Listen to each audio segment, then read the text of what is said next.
నమస్తే, నేను బోసుకుమరి. క్రిస్టియన్ల పైన దాడులు జరుగుతున్నాయి, ఇది మాత్రం కష్టం.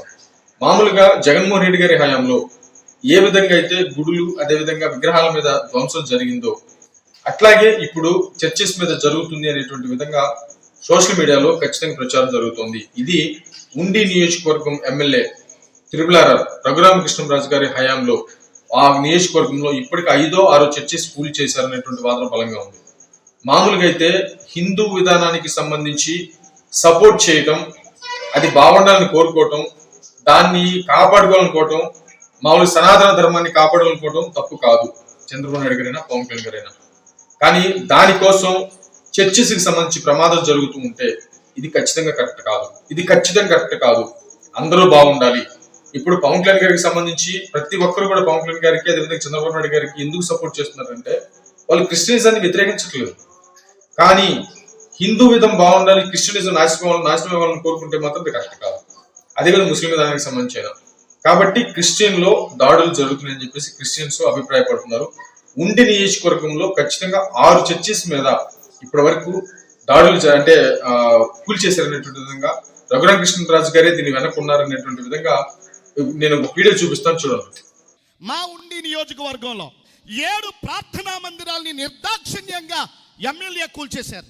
ప్రస్తుత కూటమి ప్రభుత్వానికి చెందినటువంటి ఎమ్మెల్యే 7 మందిరాల్ని కూల్చేస్తే 2 నెలల నుండి మేము అక్కడ జరిగినటువంటి అన్యాయం మీద మాట్లాడుతున్నాం.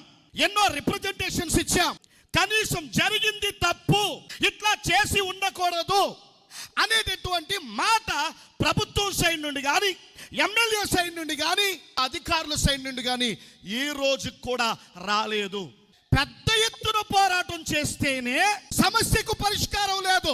సేవకుల మీద దాడులు, ఈ ప్రకారంగా చూస్తే మందిరాల మీద దాడులు, ఎక్కడ చూసినా క్రైస్తవ్యాన్ని భయపెట్టే చర్యలు కనబడుతూ ఉంటే ప్రభుత్వం సైడ్ నుండి చంద్రబాబు నాయుడు గారు మాట్లాడరు, సీఎం గారు మాట్లాడరు, మంత్రులు మాట్లాడరు, ఎమ్మెల్యేలు మాట్లాడరు.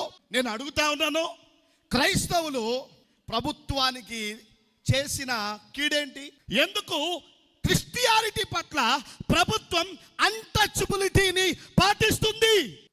ఏమిటి మా మీద ఈ వివక్ష? అందుకే ఈ వేదిక నుండి యావత్ తెలుగు రాష్ట్రాల్లో ఉన్న క్రైస్తవులందరికీ పిలుపునిస్తున్నాం. ఎటువంటి పిలుపు అంటే, ఇప్పుడు నేను ఏపీసీపీఏ వ్యవస్థాపక అధ్యక్షునిగా ఉన్నాను, సిఎండిఎఫ్ వ్యవస్థాపక అధ్యక్షులు ఉన్నారు, అదేవిధంగా మల్లెల రాజు గారు ఉన్నారు, అదేవిధంగా కొన్ని ఆర్గనైజేషన్కి సంబంధించినటువంటి నాయకులు ఉన్నారు. ఈరోజు మన గళం ఒక్కటే, మన దృక్పథం ఒక్కటే. మనల్ని మనం ప్రొటెక్ట్ చేసుకోవాల్సిన ఆవశ్యకత మన మీద ఉంది. మన గురించి ఎవడో మాట్లాడడం, మన గురించి మనమే మాట్లాడుకోవాలి. మరి ఇది పరిస్థితి. మరి దీనికి ఎవరు సమాధానం చెప్తారు? అంటే వాళ్ళు వస్తేనేమో హిందువుల మీద దాడులు, వీళ్ళు వస్తేనేమో క్రిస్టియన్ మీద దాడులా? ఇది ఖచ్చితంగా ఖండించాల్సిన పరిస్థితి. ఖచ్చితంగా కూటమి దీన్ని సరి చేసుకోవాల్సిన అవసరం అయితే ఉంది. దయచేసి జాగ్రత్త పడండి. మామూలుగా హిందూ విధానాన్ని, హిందూ ధర్మంలో ఉన్నారు కాబట్టి హిందూ విధానాన్ని కాపాడుకోవడం తప్పేం కాదు, ఖచ్చితంగా అందరూ సపోర్ట్ చేస్తుంది దానికి. కానీ క్రిస్టియన్ విధానానికి కానీ ముస్లిం విధానానికి కానీ ప్రాబ్లం వచ్చినప్పుడు దానికోసం నిలబడాల్సిన బాధ్యత కూడా నాయకుల మీద ఉంటుంది. అలా ఉన్నప్పుడే జెన్యూన్ న్యూట్రల్ అవుతారు, ప్రజలందరూ కూడా మద్దతు ఇస్తారు. ఇది ఖచ్చితంగా దీన్ని ఖండించండి, కంపల్సరీగా దీన్ని వెనకొండండి. అంటే అప్పుడు ఏమవుతుందంటే హిందూ విధానం మీద వచ్చినటువంటి ఈ నెగిటివ్ విధానం అంతా పోయి, ఓహో రైట్, ఏ మతం అయినా సరే అందరికీ ఒకటే, దేని మీద ప్రాబ్లం వచ్చినా నాయకులు ఊరుకోరు అనేటువంటి విషయాన్ని దయచేసి తెలియచేయండి ప్రజలకి. ఇది మంచి అవకాశం. ఇట్లాగా చర్చెస్ నిజంగా కూల్చేశారా, కూల్చలేదా, ఉండి నియోజకవర్గంలో ఎందుకు జరిగింది, ఏంటి ప్రాబ్లం ఏంటి, ఇది ఖచ్చితంగా తెలియాలి. రఘురామకృష్ణరాజు గారు ఒకవేళ దీని వెనకగానే ఉంటే చాలా ప్రాబ్లం అవుతుంది. ఇది ఖచ్చితంగా ఆలోచించుకోవాలనేది చాలా మంది సోషల్ మీడియా వేదికగా తమ అభిప్రాయాలు వ్యక్తం చేస్తున్నారు. బట్ ఏమైతే చూడాలి.